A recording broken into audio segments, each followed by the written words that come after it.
जो मीटिंग है वो देखने को मिली है। नायब सैनी आज धर्मेंद्र प्रधान के आवास पर पहुंचे, धर्मेंद्र प्रधान से मुलाकात हुई, सह प्रभारी सुरेंद्र नागर भी मौजूद थे। क्या जानकारी इस मीटिंग को लेकर?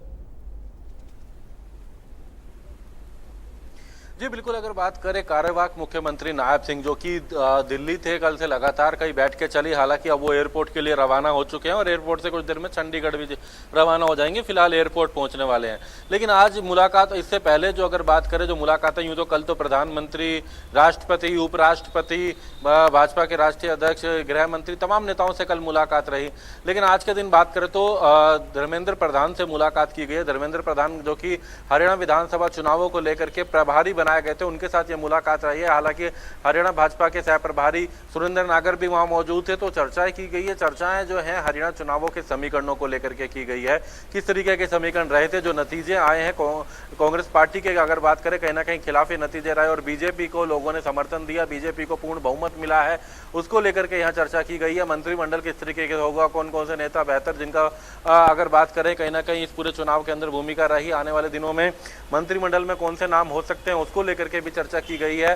कार्यवाहक मुख्यमंत्री नायब सिंह ने धर्मेंद्र प्रधान से ऐसे तमाम नामों को लेकर के चर्चा की है। हालांकि अभी ये नाम पार्टी लेवल पर भी चर्चा की जाएगी। जो नायब सैनी, उन्होंने अपनी तरफ से जो नाम है वो सामने रखे हैं धर्मेंद्र प्रधान के। इसके बाद क्योंकि प्रधानमंत्री अभी 2 दिन के विदेश दौरे पर गए हैं, वहां से आने के बाद उनके साथ भी चर्चा की जाएगी कि ये जो, क्योंकि मुख्यमंत्री का खुद का विशेषाधिकार होता है, तो ऐसे में इन्होंने जो नाम चाहते हैं अपने साथ में, वो नाम लेकर के सामने चर्चा करी है। जिनकी भूमिका इस चुनाव में बेहतर रही है, उनके नामों को लेकर के भी चर्चा की गई है कि किसने किस तरीके से बेहतर काम इस चुनाव के दौरान करा है, कौन से नेता बेहतर रहे, कौन से उम्मीदवार बेहतर रहे, तमाम नामों को लेकर के यहाँ पर चर्चा की गई है। हरियाणा के विधानसभा चुनाव और उसके परिणाम, तमाम मुद्दों को लेकर के धर्मेंद्र प्रधान के साथ चर्चा जो है यहाँ पर अगर बात करें कार्यवाहक मुख्यमंत्री नायब सिंह ने करी है। तमाम मुद्दों को लेकर के चर्चा रही है। और प्रश्न मुझे लगता है कि बड़े महत्वपूर्ण है और वो एयरपोर्ट के लिए प्रदेश की जो जनता है वो इन दोनों विषयों को बड़े अच्छे से जानना चाहती कि अभी हो क्या रहा है। एक तो ये कि जो सरकार का शपथ ग्रहण है वो कब होगा, क्या इसको लेकर के कोई जानकारी, और इन चर्चाओं में भी क्या उस पर भी चर्चा की भाई शपथ ग्रहण कब हो सकता है।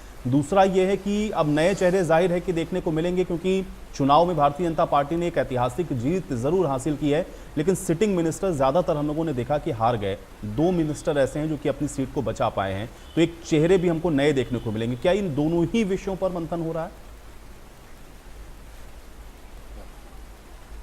देखिए, तमाम मुद्दे हैं, इसको लेकर के चर्चा की गई है। क्योंकि हम सबसे पहले अगर बात करें तो जिस तरीके से शपथ ग्रहण की, पहले 12 तारीख का समय कहा जा रहा था, लेकिन क्योंकि प्रधानमंत्री भी इस शपथ ग्रहण में आएंगे जहां पर मुख्यमंत्री पद की शपथ होगी, उससे पहले पर्यवेक्षक आएंगे जो तमाम विधायक दल के विधायकों के साथ चर्चा करेंगे। लेकिन अब उसको लेकर समय थोड़ा सा कम रह गया है।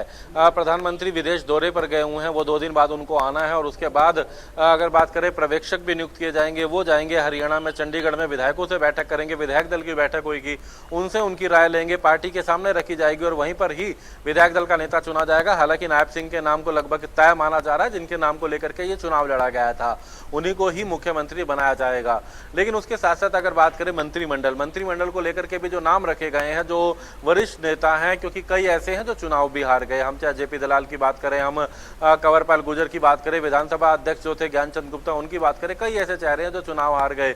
लेकिन अब ऐसे में नए जो कई चेहरे जीत करके सामने भी आए और कुछ ऐसे भी है जो पूर्व में मंत्री रहे हैं लेकिन पिछले चुनाव में उनकी टिकट कट गई थी या चुनाव नहीं लड़ पाए थे, उनके नामों को लेकर के भी चर्चा की जा रही है। चाहे उसमें हम राव नरवीर सिंह का नाम बात करें, मंत्री पद की दौड़ में उनका नाम रखा गया है, मूलचंद शर्मा का नाम है, उसके साथ साथ विपुल गोयल का नाम है, इसके साथ साथ महिपाल ढांडा का नाम है जो कि कुछ समय पहले ही राज्य मंत्री बनाए गए थे, उनके नाम को लेकर के भी यहाँ पर चर्चा है।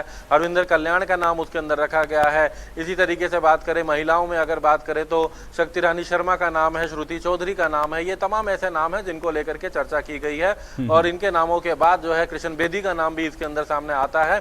तो ये तमाम नाम अभी रखे गए हैं, लेकिन इन नामों पर चर्चा चल रही है।